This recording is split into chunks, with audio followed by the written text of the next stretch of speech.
Hey everybody, it's Mrs. Cantrell again. It's time for the next chapter in Ivy and Bean.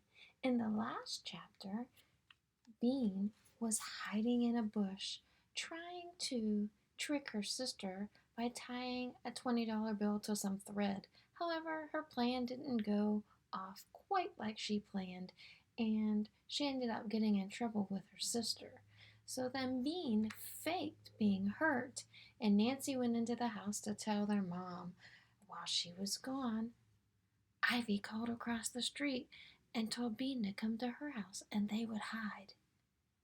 But she makes Bean close her eyes when they go to hide, so Bean's not sure where she is. Do you have an idea where Bean is? What do you think's gonna happen now? Is her mom still gonna find her? Let's find out in the next chapter. Our new chapter today is Ivy hatches a plan. This is different because remember before it was Bean that was hatching a plan. So let's see what Ivy's plan is all about. Bean opened her eyes. They were in a corner of Ivy's backyard. There was a big rock on one side and a small tree on the other. Between them was a perfectly round puddle. "This is the secret spot," asked Bean. She had expected something more secret looking, like a cave. "Yes, they'll never find you here," said Ivy.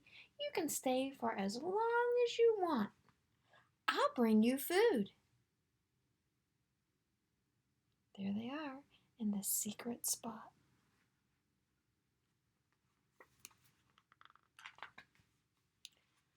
"But I only need to stay until dinner time," said Bean. Ivy looked disappointed.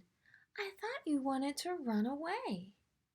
"I do, but only until dinner." "Oh." Bean felt bad about not staying. "Wouldn't you get in trouble if your parents found out I was living here?" she asked. "They don't come out here much," Ivy said. "My mom is afraid of ticks." "You probably don't ever get in trouble anyway," said Bean, feeling glum.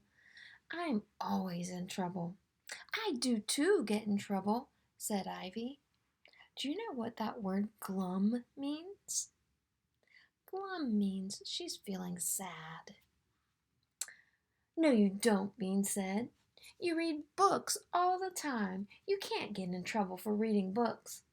Ivy said, "I will get in trouble, really huge trouble, if I do what I want to do, what I plan to do." Bean waited. "Well, what do you plan to do?" Ivy looked all around before she whispered, "Spells, magic, potions." "Really? You mean like a witch?" "Yes, well, not yet, but I'm going to be a witch," said Ivy. Her eyes were glowing. "I'm learning how." Bean looked at Ivy's black bathrobe. It was kind of dirty now, and some of the little pieces of paper had fallen off. Bean saw that the papers were cut into star and moon shapes. Bean also saw that Ivy didn't know how to draw stars. Some of them had 4 points and some only had 3. The moons didn't look so good either. "Is that a witch's robe?" she asked. "Yeah," said Ivy. "Did you make it yourself?" asked Bean. "Yeah." "It's nice," said Bean politely. It didn't look like a witch's robe. It looked goofy. "I didn't know you could learn to be a witch. I thought you just had to be one." "That's what most people think," said Ivy, "but I'm learning. I probably know more than just born witches my age.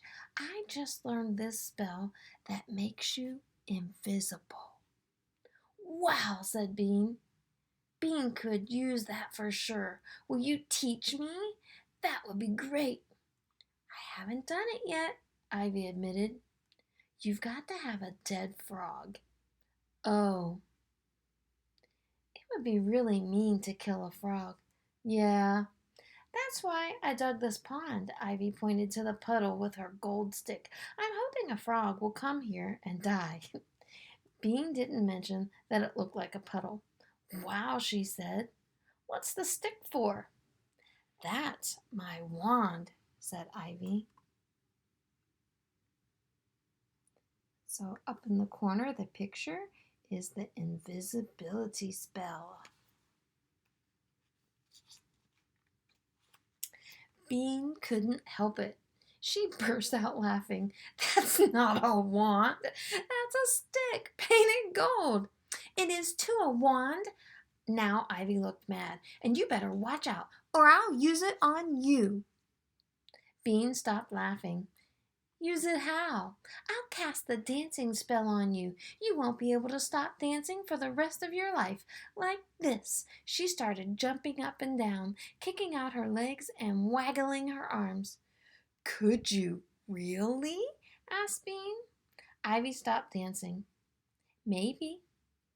I was just going to test it when you started yelling about being a ghost. Who were you going to test it out on? Asked Bean. Look at Ivy dancing around. Ivy's face turned red. Nobody, she said. Bean could tell she was lying. Come on, who? Ivy's face got redder. Come on, tell me, said Bean. Ivy looked at the dirt. You, she said in a low voice. Me? Yelped Bean. What did I ever do to you? I'm sorry, said Ivy. She did look sorry. That's okay, said Bean. There was a pause. My mother keeps on saying what a nice girl you are, Ivy said. She's always telling me I should play with you. It's driving me nuts. Bean couldn't believe it. That's what my mother says about you. That's so funny. But you're not nice at all. You're a witch. Ivy giggled. You're not very nice either. You were doing that ghost thing in the bush. Bean was embarrassed. That part about the icy fingers was good, said Ivy. What were you doing in there anyway?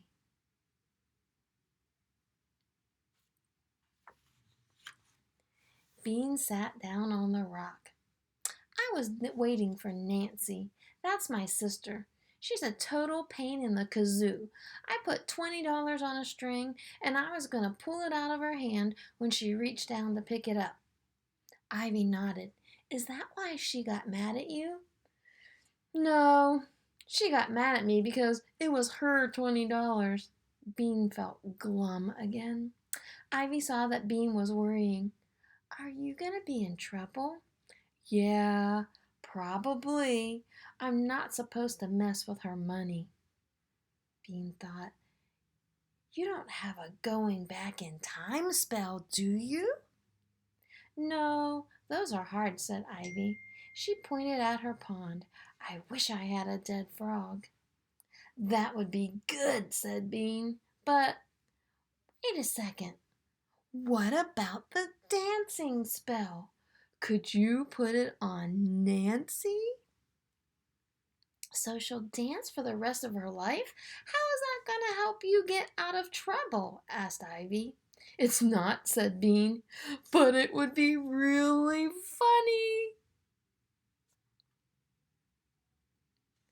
And that's the end of that chapter. So now we know what Ivy's plan was. Do you remember what it was in the story? Do you think Ivy and Bean are starting the beginning to a new friendship? Or do you think that it's just a one-day thing and then they'll go their separate ways? Keep watching to find out.